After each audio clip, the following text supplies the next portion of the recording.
دوباره موسوی میگه که راستگویان رجال صدق که در قرآن بهشون اشاره شده علی و آل بیت علی هستند. اون آیه چی میفرماید؟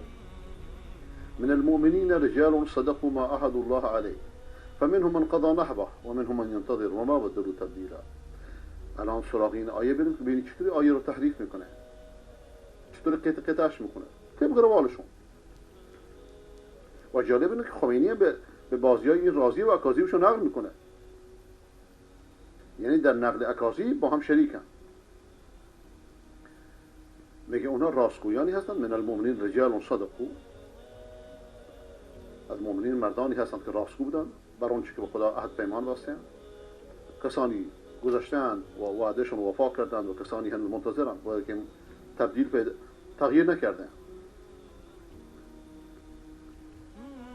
شکی نیست همه اهل سنت و جماعت، همه اهل حق، همه سواد اعظم مسلمانان که دوستی علی و اهل بیت علی را همچنان که دوستی همه کسانی را که مرزیان قرآن هستند ایمان خود میدانند، دین خود میدانند، لیکن غلو کردن در هیچ کسی رو جایز نمیدونند، حتی درباره شخص جناب محمد مصطفی صلی الله علیه و سلم. و این همان کاری است که غلو و افراط که شیعه درباره علی کرده، علی پرستانند، همچنان که یزید پرستان کردند، همچنان که بقیه غالیان کردند.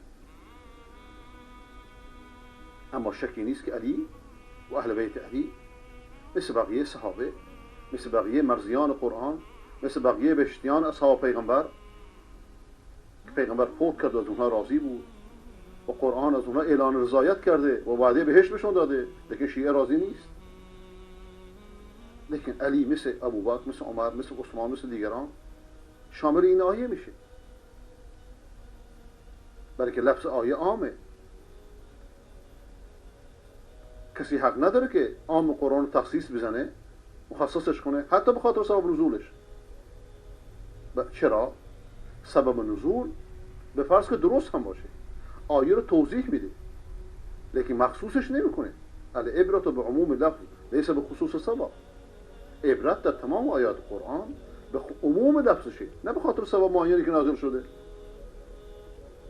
حتی اگر اون سبب نزول درست هم باشه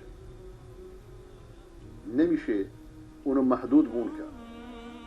در صورتی که این سبب نزولی که این ذکر کرده بدون هیچ ترددی، به قول آقای اعظمی، بدون هیچ ترددی درست نیست.